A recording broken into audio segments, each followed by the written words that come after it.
I used to think that in order to make a beat interesting, you'd have to add a shitload of sounds. That's not necessarily true. And I'm going to show you right the fuck now. So this is a track that I have that is a very nice, smooth, boom bap kind of instrumental. I rapped on it for my new album, but first we're gonna go over how simple this is, but there's little bits of ear candy per se that I think makes it a little more interesting. We're gonna start off here. As you can see, there's not many sounds in this project. It's pretty simple. This sample from Output Arcade is what we started with.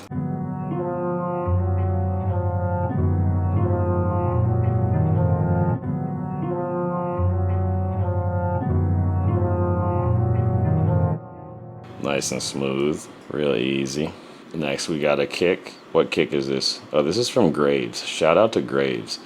Dope producer, been using his drums for years. Dude is a problem in the best way possible.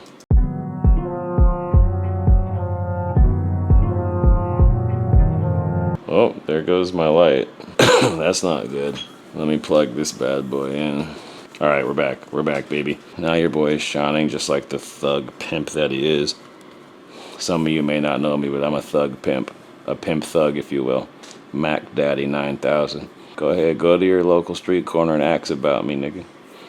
And if they don't know about me, then I don't know what they're doing. Anyway, so we got this kick here. We got the sample now. Let's add a little spare. If you see it, I typed in spare. It's not snare. A typo, but I like it. You gotta leave the mistakes, you know.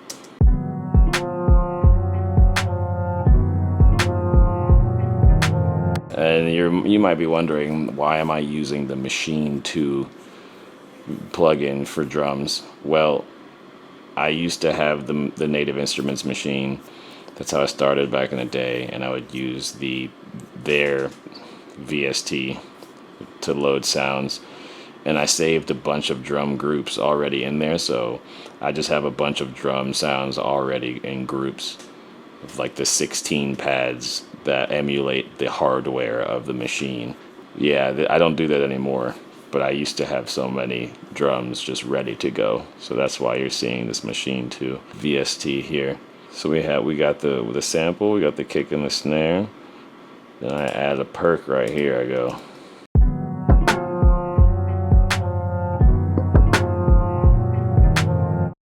Just right here, just this little.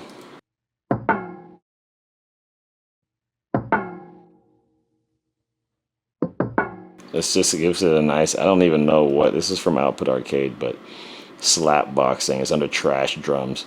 Trash Drums is fire. I haven't used it in a minute. Yeah, just some quirky percussion just to make it sound a little more interesting.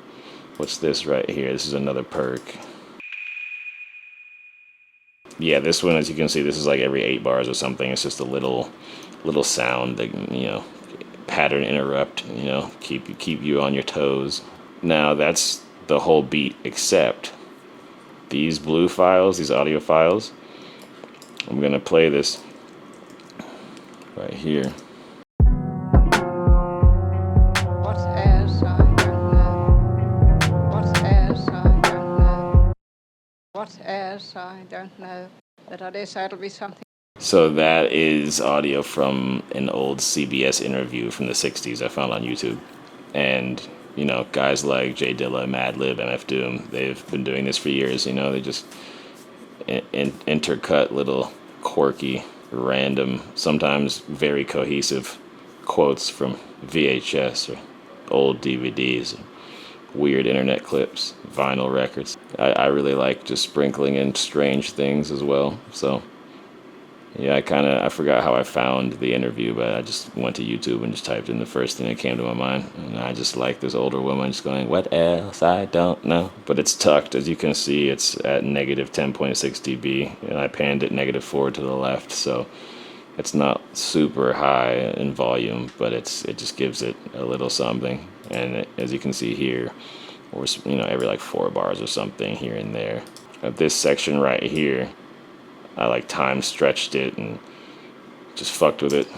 What's as I don't know. I put Sound Toys effect rack on it and used this high phase echo preset. Just fucking around, having fun. And then at the end here, I used different sections from that CBS interview, and I really like this part.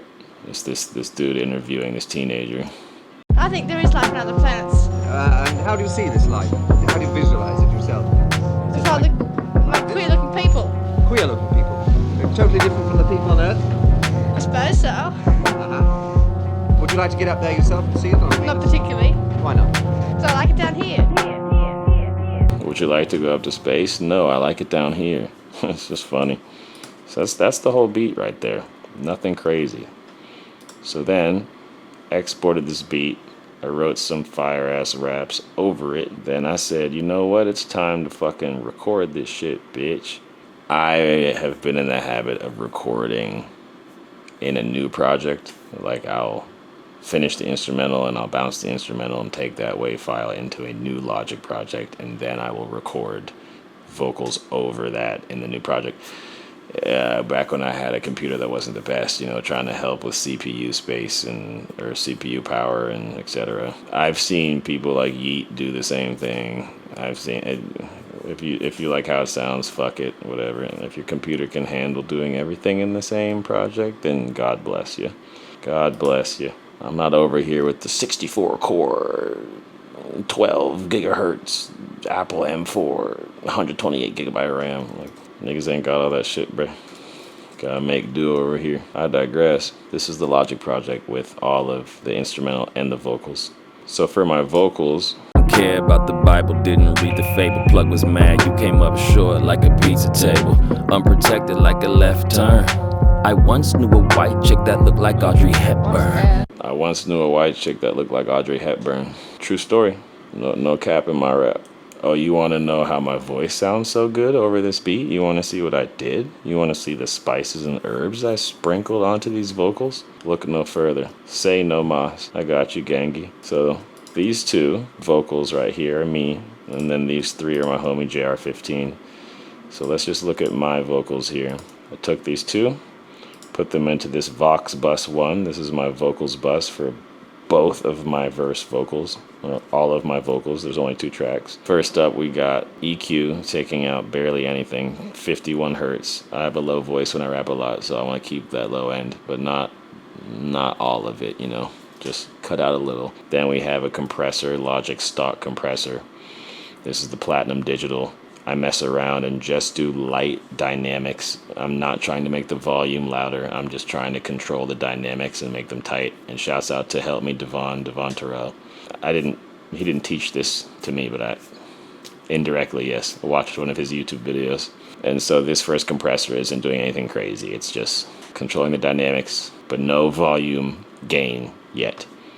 Then we put on another compressor, the G Master Bus Compressor, Solid State Logic. This thing fucks. I start off with the Pensado 1 setting, and then I tweaked it and made my own.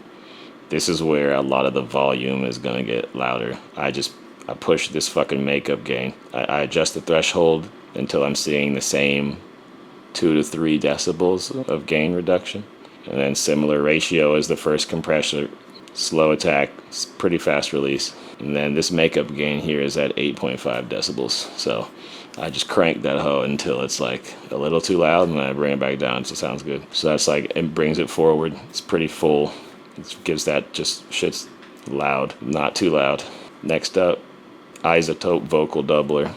23% on the separation, 26% on the entire effect. So it's like, it's doubling the vocal, but it's not making it too crazy or fat, but it's making it a little more wide, giving it a little more body. Last but not least, Isotope, again, their de-esser. Technically, this is in their Nectar plugin. Only thing I'm using in this Nectar plugin, although there's plenty of things to use, as you can see, I'm just using this for the de-esser.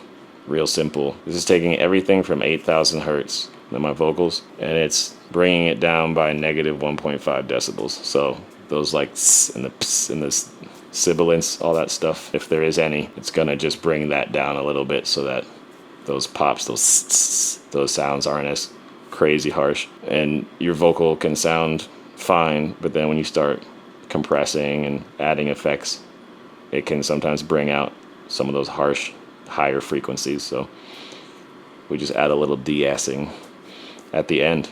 of our signal chain. And that's all I did. That's 1, 2, 3, 4, 5 effects on my vocals. And then of course for my master chain, I have a little adaptive limiter, stock logic adaptive limiter, 2 decibels of gain, and then we have a little ozone. I just add the maximizer on ozone. I like this IRC4 classic setting. I leave the threshold at -1 decibel and then the ceiling at -0.1 decibels. Just simple shit. Yeah, I like this track. It's kind of warm. It's kind of analog. Simple. I like how it sounds. There's no reverb. I don't think there's any reverb or echo. It's just fairly dry vocals, but I didn't want any. Not every track needs reverb or echo, okay? Fuck what you thought. I don't know what you were taught, but around here we do what we want. That's just how I'm coming. Be something. I don't care about the Bible, didn't read the fable. Plug was mad, you came up short like a pizza table. Unprotected like a left turn. I once knew a white chick that looked like Audrey Hepburn. Lesson learned, I could speak on that. Weapon burn, I could heat attack. Ops couldn't see me in the mini map. You told the lies, see the facts. You fork up in the road and we take the last travel path. I love how the scent of my weed lingers. I was stuck in the trap like a Chinese finger. Stuck in a trap like a Chinese finger. That song is called A Revenant, featuring JR15 by Winslow Donovan, out now on a Glovewerk Records, a subsidiary of a Glovewerk U-Beach. If you don't know, now you know. Yeah, we had fun with that one. Real simple, real easy. If you like this video, subscribe for more. Catch you all in the next one.